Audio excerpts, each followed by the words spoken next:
नमस्कार साथियों, मैं लोकेश चौधरी स्वागत करता हूं आप सभी का एक बार फिर से हमारे digital education learning platform clock में। साथियों, आप जानते हो कि हम यहाँ पढ़ रहे थे कैलेंडर के बारे में और कैलेंडर के बारे में कुछ बेसिक कंसेप्ट जो मैंने आपको लास्ट वीडियो में समझाए थे, आज हम उनसे आगे की चर्चा करेंगे। तो जितने भी विद्यार्थी यहाँ पर लाइव चल रहे हैं वो वीडियो को ढंग से पढ़ें, चैनल को सब्सक्राइब कर लें, वीडियोज को ज़्यादा से ज़्यादा लाइक करें, शेयर करें, अपने दोस्तों के साथ बताएं किस तरीके से यहाँ पर कॉम्पिटिटिव एग्जाम्स की तैयारी हो रही है। तो चलिए मेरे साथ लाइव जुड़िए और समझिए अगला कंसेप्ट। हमने वर्ष के बारे में पढ़ा था और साधारण वर्ष क्लियर किया था। उसके बाद हम यहाँ पढ़ने वाले हैं लीप वर्ष, यानी कि कौन सी वर्ष के नाम बारे में अधिवर्ष। इसको लीप वर्ष तो कहते ही हैं और साथ में इसको हम क्या कहते हैं, अधिवर्ष। इसके बारे में मैंने आपको लास्ट वीडियो में समझाया था कि भाई दो प्रकार की वर्ष होती है, एक तो साधारण और एक लीप। साधारण वर्ष वो होती है जिसमें टोटल जो दिन होते हैं वो 365 होते हैं, लेकिन लीप ईयर में जो दिनों की संख्या होती है वो हमारी होती है 366। क्लियर बात। इसीलिए इस वर्ष को हम कौन सी वर्ष भी कहते हैं, अधिवर्ष। अब सबसे पहला जो पॉइंट है वो क्या है, आपको जब मैंने लास्ट वीडियो में समझाया था कि बेटा वर्ष जो होती है पीछे के जो दो अंक होते हैं, पीछे के कितने अंक होते हैं, दो, पीछे के जो दो अंक होते हैं उनको हम कहते हैं कौन सी वर्ष, लीप वर्ष। अब हमारे पास कंसेप्ट क्या है, पहला कि भाई जिसमें 4 का भाग पूरा पूरा चला जाए, जिसमें 4 का भाग पूरा पूरा चला जाए, जिसमें 4 का भाग पूरा पूरा चला जाए वो हमारी कहलाती है कौन सी वर्ष, लीप वर्ष। सेकंड पॉइंट आपको बता दूं कि साधारण वर्ष में दिन होते थे 365, लेकिन जो आपकी लीप ईयर होती है, जो हमारी कौन सी ईयर होती है, लीप ईयर। लीप ईयर में टोटल दिनों की संख्या हो जाती है आपकी कितनी, 366। अगर दूसरी भाषा में बोले अर्थात इसमें आपके हो जाते हैं 52, तो वही रहेंगे आपके सप्ताह, लेकिन दिनों की संख्या होती है 2। 52 सप्ताह 2 दिन होते हैं। क्लियर बात। और मोस्ट इंपॉर्टेंट चीज कि इसमें जो आपकी फरवरी होती है, जो फैब होती है, वो फैब आपकी होती है कितने की, 29 की होती है। अब इंपॉर्टेंट चीज क्या है, ध्यान देना सभी। मैंने आपको जो पॉइंट बताया था, पहला कितने से डिवाइड करते हैं, 4 से, कितने टोटल दिन हो जाते हैं आपके 366, ठीक है। फैब कितने की होती है, 29। अब पॉइंट हमारा क्या है, पहला सवाल 4 से डिवाइड क्यों करते हैं, दूसरा सवाल एक दिन क्यों बढ़ता है, तीसरा सवाल वो दिन फैब में ही क्यों बढ़ता है। तो इसके लिए हमें क्या करना है, अगला कंसेप्ट समझना है कौन सी ईयर का, लीप का। तो देखो अगला जो आता है आपका वो क्या आता है, आपको बता दो, आप जो रहते हो इस तरीके से वो आप किस पे रहते हो, पृथ्वी। और पृथ्वी जो है ये आपकी चक्कर लगाती है चारों ओर किसके, सूर्य के। माना जाता है कि पृथ्वी के आकार से सूर्य का जो आकार है वो लगभग 109 गुना बड़ा है। मतलब पृथ्वी जो है वो सूर्य के सामने बहुत छोटी है, ठीक है। तो जब पृथ्वी सूर्य के चारों ओर चक्कर लगाएगी तो पृथ्वी को समय भी बहुत लगेगा। तो मेरा कहने का मतलब यह है कि जब भी पृथ्वी सूर्य के चारों ओर चक्कर लगाती है और पृथ्वी अपना एक चक्कर पूरा करती है तो पृथ्वी समय लेती है 365 सही 1/4 दिन, जो बन जाते हैं 1 वर्ष। अर्थात आप इसको कह सकते हो 365 दिन और कितने घंटे भी कह सकते हो, 6 घंटे। मतलब अगर हम एक दिन देखें तो एक दिन बराबर आपका होता है 24 घंटे।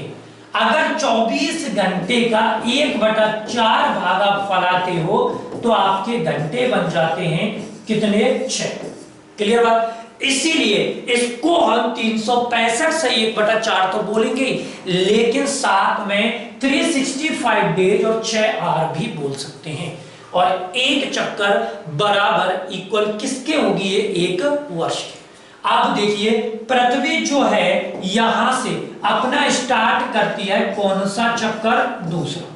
और जब पृथ्वी दूसरा चक्कर स्टार्ट करती है तो ध्यान रखना 365 तो सेम रहेंगे, लेकिन 1/4 ऊपर 1/4 नीचे, तो ये दिन बन जाता है आपका कितना, 1/2।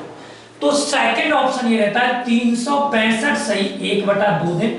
अगर दूसरी भाषा में आप बोलोगे तो 365 दिन होते हैं और बराबर में आपके कितने घंटे होते हैं, 12। क्लियर बात। अब देखिए आगे ध्यान दीजिए, पृथ्वी आपका कौन सा चक्कर लगाएगी, यहाँ पे तीसरा। और जब भी पृथ्वी तीसरा चक्कर लगाती है तो देखो ध्यान दो 365 दिन तो सेम ही रहने वाले हैं, लेकिन अगर आप देखें 1/2 प्लस 1/4 बराबर आपका बन जाता है 3/4। मतलब जो तीसरा चक्कर होगा उसका मतलब होगा 365 सही 3/4 दिन। दैट मीन्स 365 डेज तो रहेंगे, लेकिन साथ में जो घंटे हैं वो आपके कितने हो जाते हैं, यहाँ पे 18। क्लियर बात। इसके बाद अगर मैं आगे की चर्चा आपसे करूं तो आगे की चर्चा ये है कि पृथ्वी ने जब ये 3 चक्कर पूरे किए, ठीक है, तो ये कितनी वर्ष हो गई, 3। अब पृथ्वी अपना कौन सा चक्कर लगाने वाली है, चौथा। और जब चौथा चक्कर लगाएगी तो देखो 3/4 में सीधा 1/4 करेंगे तो ये आपका होता है 4/4, मतलब कितना दिन बन जाता है, 1 दिन। इसीलिए 4 चक्करों में दिनों की संख्या आपकी हो जाती है 366। कितनी हो जाती है, 366। अब हमें क्या समझना है कि 366 तो हो गई भाई, लेकिन ये जो 366 हुई है ये कितने चक्कर में हुई है, 4 में। और 4 चक्कर जब हुए बराबर किसके हुए, 4 वर्ष के। मतलब कहने का यह है कि प्रत्येक 4 चक्करों बाद एक लीप ईयर आती है। मतलब कितनी वर्ष में एक लीप ईयर आती है, 4। इसीलिए प्रत्येक 4 वर्ष में आपका दिन बढ़ जाता है 1। क्लियर बात। जब 4 चक्कर में 1 दिन बढ़ता है, मैंने आप लोगों को स्पष्ट बोला था कि भाई जो पहले हम पढ़ते थे वो क्या पढ़ते थे, पंचांग, जिसका प्रथम मास होता था चैत्र और अंतिम मास जो होता था वो होता था फाल्गुन। चैत्र की शुरुआत माना जाता है लगभग मार्च में होती है और फाल्गुन की शुरुआत लगभग किस में होती है, फरवरी। तो हमारे अनुसार जो अंतिम महीना होता है वो ये वाला होता है। और जब 1 दिन बढ़ाना है बेटा तो 1 दिन तब बढ़ता है जब चारों चक्कर हमारे क्या हो जाते हैं, पूरे। तो चारों चक्कर पूरे होंगे किसमें, फाल्गुन। इसीलिए 1 दिन जो बढ़ता है वो हमारा किसमें बढ़ता है, फैब में। और फैब हो जाती है कितने की, 29। समझ गए। कितने का भाग देना था हमें, 4 का। क्यों दिया था, सारी चीज क्लियर। चलो अब देखो आगे बढ़ते हैं थोड़ा सा और समझते हैं पॉइंट नंबर 3 के बारे में। ठीक है, पॉइंट नंबर 3 क्या कह रहा है, पॉइंट नंबर 3 ये कह रहा है कि आपकी जो लीप ईयर होती है, एक लीप वर्ष जिस दिन प्रारंभ होती है, जिस दिन प्रारंभ होती है उसी दिन समाप्त होती है, उसी दिन समाप्त होती है।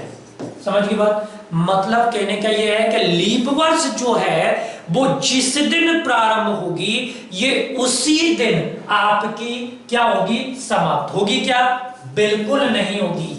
क्यों नहीं होगी, क्योंकि ये प्रक्रिया जो है, ये प्रक्रिया हम कौन सी वर्ष में अपना चुके थे, साधारण। अब आपको ध्यान क्या देना है, कई जगह ये चीजें मिलती हैं कि साधारण वर्ष से लीप वर्ष में कितना दिन अधिक होता है, 1 दिन। ठीक है, इसीलिए इस पॉइंट में विशेष ध्यान आपको रखना है। और वो विशेष ध्यान क्या रखना है, सभी ध्यान देना। ठीक है, सभी ध्यान देना कि विशेष क्या होता है कि लीप वर्ष जिस दिन प्रारंभ होती है उससे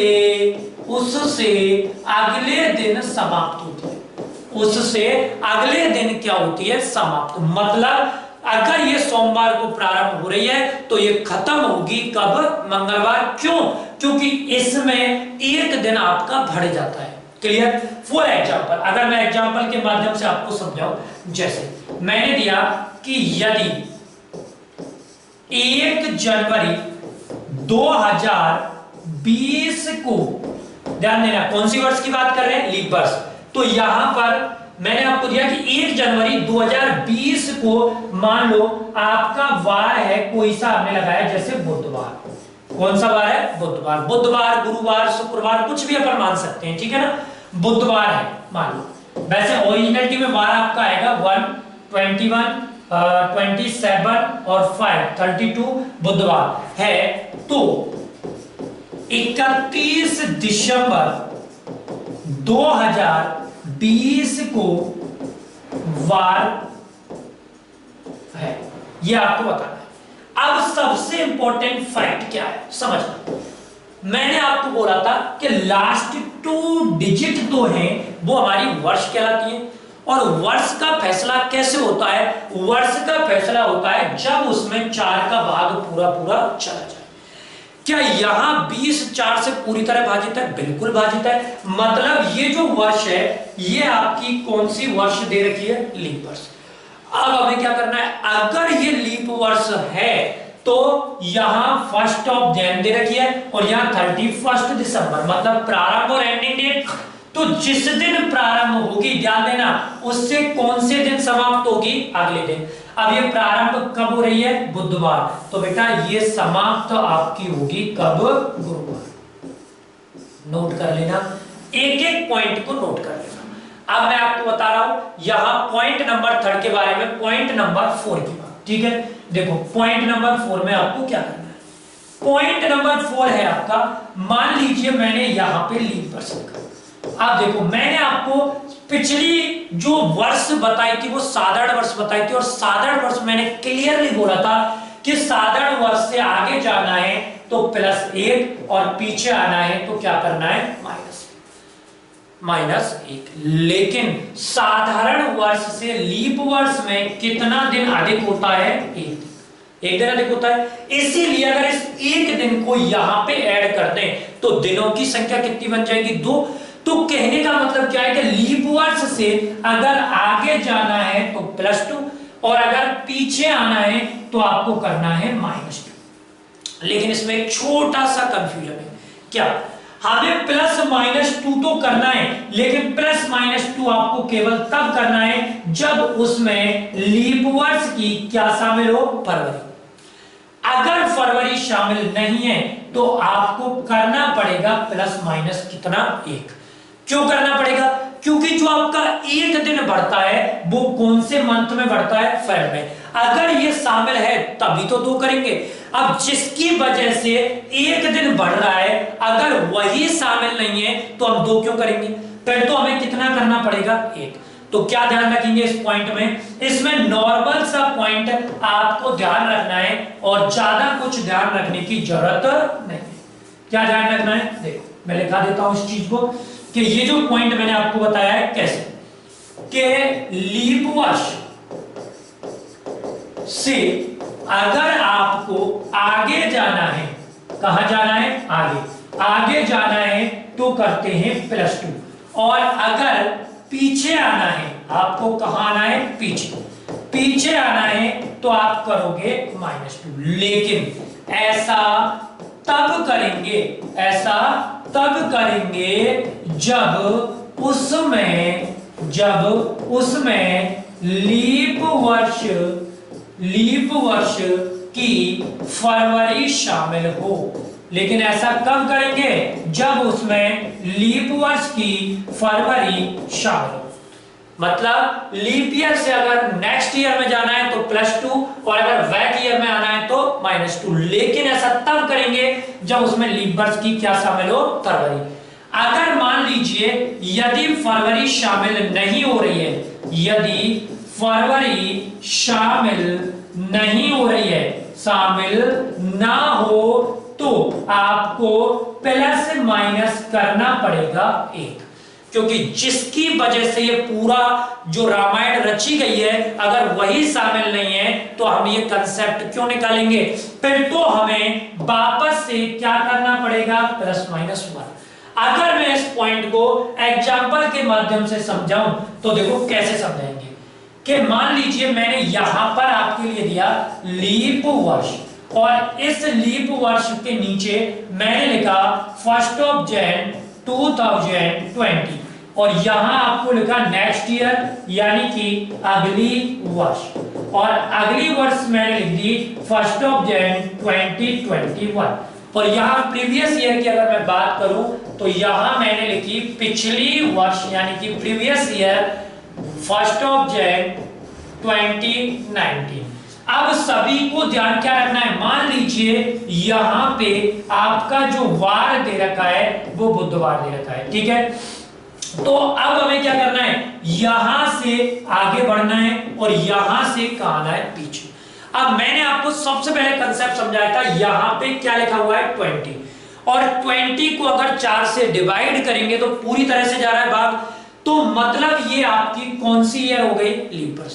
और लीप वर्ष का मतलब क्या होता है कि लीप वर्ष से आगे जाना है तो प्लस कितना 2 और पीछे आना है तो क्या करना है हमें? -2। लेकिन ध्यान क्या रखना है कि उसमें लीप ईयर की फरवरी शामिल होनी चाहिए। अब ध्यान दो, यहां से कौन सा मंथ दे रखा है? जैन। जब जनवरी दे रखा है तो इससे आगे जाएंगे तो कौन सा महीना आएगा? फरवरी। और फरवरी किसका आ रहा है? 2020 का। मतलब जब हम आगे जाएंगे तो लीप ईयर की फरवरी शामिल हो रही है, इसीलिए प्लस हमें क्या करना है? 2। और अगर यहां बुधवार में 2 प्लस करेंगे तो यहां पे आपका वार आ जाएगा फ्राइडे। मतलब कौन सा वार आ गया आपका? शुक्रवार। अब ध्यान रखना, पीछे आते हैं तो हमें क्या करना चाहिए था? -2। लेकिन जो लीप ईयर की फरवरी है वो तो जनवरी के बाद आ रही है और हम जनवरी के कहा रहे हैं? पहले। तो लीप ईयर की फरवरी शामिल ना होने के कारण माइनस कितना करना है? 1। तो बुधवार में से 1 घटा देंगे तो यहां पे आपका जो वार आएगा वो आपका वार आएगा कौन सा? मंगल। क्लियर हुई बात? तो कभी भी ध्यान रखना कि साधारण वर्ष में +-1 किया जाता है, उसमें तो कुछ सोचना ही नहीं है। लेकिन लीप ईयर में हमें +-2 करना है, लेकिन कब करना है? टर्म्स एंड कंडीशन, जब उसमें लीप वर्ष की क्या शामिल हो? फरवरी। इन केस अगर फरवरी शामिल नहीं हो रही तो आपको +-2 करने की जरूरत नहीं है, आप सीधा सीधा +- कितना करेंगे? 1, क्योंकि जिसकी वजह से एक दिन बढ़ाया अगर वही शामिल नहीं है तो इतना लंबा प्रोसेस करने की जरूरत नहीं है। ठीक है, चलिए पॉइंट 4 हो गए इसमें। अब देखते हैं इसका पॉइंट नंबर 5। अब पॉइंट नंबर 5 क्या कहता है? सभी ध्यान देना, पॉइंट नंबर 5 में आपको फलानी है लीप वर्ष। अब लीप वर्ष आप फैलाओगे कैसे? अभी मैंने आपको बताया था कि पृथ्वी जो है वो सूर्य के चारों ओर चक्कर लगाती है और प्रत्येक 4 चक्करों में कितना दिन बढ़ता है? 1। तो इसी कारण 4 वर्ष बराबर आपकी हो जाती है 1 लीप वर्ष होती है। और अगर मैं 8 वर्ष की बात करूं तो 8 वर्ष में लीप ईयर आपकी हो जाती है कितनी? 2। अगर मैं आपसे कहता बेटा कि 12 वर्ष में बतानी है तो यहां पर लीप ईयर आपकी हो जाती है कितनी? 3। मतलब कहने का कि जितनी वर्ष उसमें वर्ष में कितने का भाग देना है? 4। अगर मैं कहता कि बताओ भाई 80 वर्ष में कितनी लीप ईयर है तो 80 वर्ष में लीप ईयर आपकी कितनी हो जाएंगी? 20। अगर मैं आपसे कहता कि बताओ आपसे 92 वर्ष में कितनी लीप ईयर है तो 92 में आपकी लीप ईयर हो जाती 23। लेकिन अगर मैं यहीं पे आपसे क्वेश्चन पुट अप करूं कि बताइए भाई 100 वर्ष में कितनी लीप ईयर है तो अभी आपको क्या बोला गया था कि वर्ष में कितने का भाग देना है? 4 का।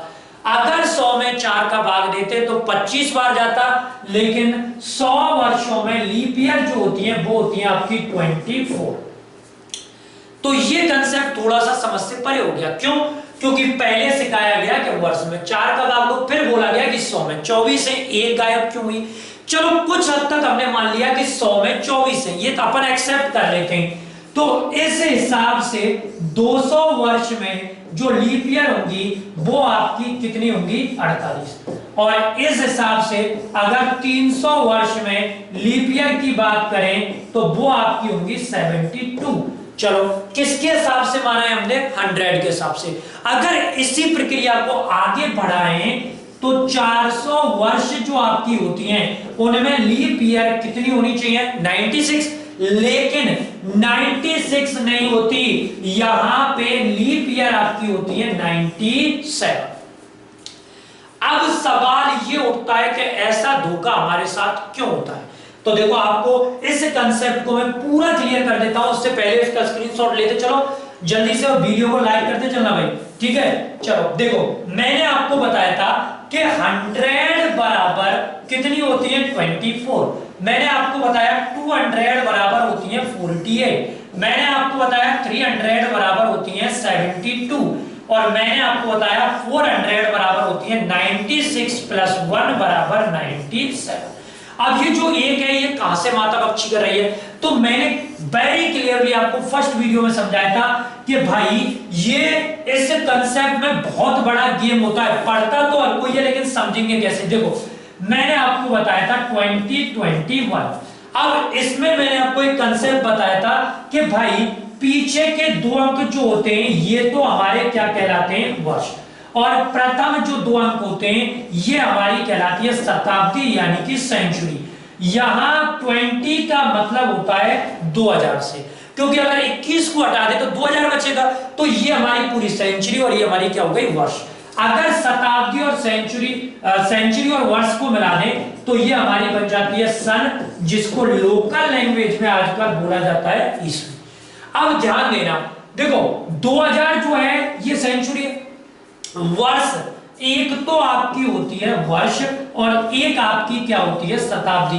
बिल्कुल माइंड में इस कंसेप्ट को फिट कर लेना जो बता रहा हूं। वर्ष हमेशा 1 से 99 तक होती है, ये चीज माइंड में फिट कर लो, क्योंकि वर्ष में अपन भाग देते हैं कितने का 4 का, चेक करने के लिए। और अगर 99 के बाद देखें तो 100 आता है, और 100 का मतलब पीछे डबल जीरो लग जाती है। जब भी डबल जीरो लग जाए तो वो हमारी शताब्दी बनती है, जिसमें हमें भाग देना होता है कितने का 400। ध्यान रखना कितने का भाग देना होता है हमें 400 का, ठीक है। शताब्दी डबल जीरो आगे 4 से डिवाइड करेंगे।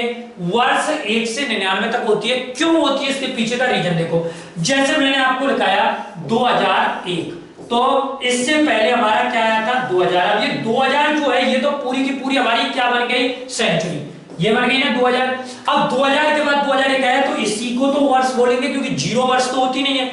इसके बाद 2000 मान लो 98 आ गया तो ये वर्ष हो गई। इसके बाद 2000 कितना आ गया 99, तो ये वर्ष हो गई। लेकिन 2099 के बाद क्या आएगा 2100, और 2100 पूरी की पूरी क्या बन जाती है सेंचुरी, जिसको डिवाइड किया जाता है कितने से 400 से। अब सोच रहे होंगे कि इस कंसेप्ट को बताने के पीछे सर रीजन क्या है, क्या बताना चाह रहे हैं हम। तो इसी कंसेप्ट से आपकी आगे की प्रक्रिया पूरी होने वाली है, जो मैं बता रहा हूं, ध्यान देना ये वाली। देखो प्रत्येक 100 में डबल जीरो, 200 में डबल जीरो, 300 में डबल जीरो, 400 में डबल जीरो, ये पूरी की पूरी सेंचुरी बन गई। और सेंचुरी को डिवाइड करना है 400 से। देखो अगर 99 में 4 का भाग आप दोगे तो कितनी बार जाएगा 24 बार, ठीक है। 3 बच गया, कोई मतलब नहीं है, कितनी वर्ष हो गई 24 अपन ने लिख दिया था नो डाउट। लेकिन 99 के बाद जो अगली आती है वो हमारी क्या आती है 100, जो कि हमारी क्या कहलाती है सेंचुरी। और सेंचुरी को डिवाइड किया जाता है कितने से 400 से। तो बताइए क्या 100 400 से डिवाइड हो सकता है? बिल्कुल नहीं हो सकता, तो ये लीप सेंचुरी नहीं है। क्या 200 400 से डिवाइड हो सकता है? बिल्कुल नहीं हो सकता, ना तो ये हो सकता है ना ये हो सकता है। ना ही क्या डिवाइड हो सकता है 300, लेकिन 400 में 400 का भाग पूरा पूरा जाता है। कितनी बार जाता है? एक बार। इसीलिए यहां पर एक लीप सेंचुरी बढ़ी है, ना कि लीप ईयर। मतलब लीप वर्ष नहीं बढ़ी है, लीप शताब्दी बढ़ी है। इसीलिए टोटल लीप वर्ष कितनी हो जाती है 97। कितने में? 400 वर्षों में। समझ के बाद इसीलिए 100 वर्षों में 1 कम हो जाती है, 200 में 2 कम हो जाती है, और 300 में कितनी कम हो जाती है 3। क्लियर हुआ कंसेप्ट। अब यहां से कुछ पैटर्न के क्वेश्चन बनते हैं, कभी कभी आपको बता दूं बहुत सारे क्वेश्चंस पुटअप हो जाते हैं। अभी मैंने आपको बताया था कि 100 बराबर 24, 200 बराबर 48, 300 बराबर 72 और 400 बराबर 97। ये कंसेप्ट मैंने आपको बताया था। प्रश्न यहां से उठ जाता है कभी कभी कि लगातार 400 वर्षों में कुल कितने दिन हो सकते हैं। लगातार 400 वर्षों में कुल कितने दिन हो सकते हैं। अब देखो कुछ विद्यार्थी इस कंसेप्ट को फैलाते हैं कि भैया 400 वर्षों में 303 तो होती है साधारण वर्ष और 97 होती है लीप ईयर। तो 303 का गुणा तो 365 से करते हैं और 97 का गुणा करते हैं 366 से। इसमें वक्त लगता है बहुत ज्यादा। इस वक्त को देखते हुए आपको करना क्या, ध्यान देना। चाहे देखो एक तरफ तो 365 दिन और एक तरफ होते हैं 366, चाहे वर्ष लीप है या साधारण है, 365 तो दोनों में होंगे जो कॉमन है। तो आपको सिर्फ इतना सा काम करना है कि जितनी भी वर्ष आपको दे रखी है उनका मल्टीप्लाई आप कर दीजिए 365 से, और जब 400 का गुणा 365 से करेंगे तो दिनों की संख्या आपकी हो जाएगी 1,46,000। ठीक है। अब कंसेप्ट क्या है, ये गुणा हमने किया है साधारण वर्ष के हिसाब से। साधारण वर्ष से एक दिन अधिक होता है कौन सी वर्ष में, लीप वर्ष में। ध्यान देना 400 वर्षों में कितनी लीप ईयर है, 97। जितनी लीप वर्ष है उतने ही दिन बढ़ जाएंगे, तो यहां दिन बढ़ जाएंगे 97, तो टोटल दिन हो जाएंगे 1,40,097। क्लियर बात, नोट कर लो इसको, इसका कंसेप्ट को देख लो 146,097। क्लियर। इसी कंसेप्ट पे अगर मैं आपसे बात करूं तो आगे प्रश्न कैसे बन सकता है, ध्यान देना। इसमें बन सकता है आपका कि लगातार 400 वर्षों में 29 तारीख कितनी बार आ सकती है, कितनी बार आ सकती है। कितनी तारीख पूछी है, 29। ये जो प्रश्न है ये प्रश्न प्रीवियस जेल प्रेरी के एग्जाम में पूछी जा चुकी है। अब हमें क्या करना है, कुछ विद्यार्थी डायरेक्ट आंसर दे देंगे कि सर इसका आंसर आएगा 97, जो कि पूरी तरह से क्या होता है, गलत। इसके पीछे लॉजिक क्या होता है कि हम केवल क्वेश्चन पढ़ते हैं, आंखों से देखते हैं, उसको सॉल्व नहीं करते। यहां पर पूछा गया है डेट ऑफ 29, 29 तारीख। तारीख का मतलब होता है भाई जब महीना जनवरी आएगा तो उसमें भी 29 दिन आएंगे, जब महीना मार्च आएगा तो उसमें भी 29 आएगी, आएगी नहीं आएगी, जब अप्रैल आएगा, मई आएगा, जून आएगा, जुलाई आएगा, सब में 29 तारीख आती है। एक वर्ष में कितने माह होते हैं, 12। जो डाउट आपका होता है वो केवल कौन से महीने में होता है, फरवरी में। फरवरी को साफ कर दो, कितने महीने शेष रह गए, 11। 11 महीनों में तो 29 तारीख आएगी रेगुलर। तो यहां 400 का मल्टीप्लाई 11 से कर दो तो आपकी 29 तारीख आएगी कितनी बार, 4400 बार। क्लियर। अब हमने एक महीना छोड़ा था, वो भी कौन सा छोड़ा था, फरवरी का। अब ये बताइए 400 वर्षों में पूछा है जिसमें लीप ईयर होती है 97 ये होती है, और प्रत्येक लीप ईयर में फेब जो है वो हमारी कितने की आती है, 29 की। अब फरवरी 29 की कितनी बार एक्स्ट्रा आएगी, 97। तो सिर्फ इतना काम कर दो कि 4400 में 97 को ऐड कर दो, आंसर आ जाएगा 4497। अगर इस प्रश्न में पूछता 29 तारीख की जगह देता 29 फरवरी तो उसका आंसर आपका आता 97। लेकिन जब भी 29 तारीख पूछी जाए तो सभी ध्यान रखना आंसर इसी तरीके से देना है। क्लियर। तो चलिए आज आई होप आप लोगों को समझ में अच्छा आया होगा। तो इसी तरीके से क्लासें लेते रहिए और समझते रहिए। अगर किसी विद्यार्थी को कोई भी परेशानी आ रही है किसी भी कंसेप्ट को समझने में तो कमेंट बॉक्स में कमेंट जरूर करके बताएं ताकि आपकी समस्या का क्या किया जा सके समाधान। तो चलिए कल फिर मिलता हूं उसी समय पे। बहुत बहुत धन्यवाद।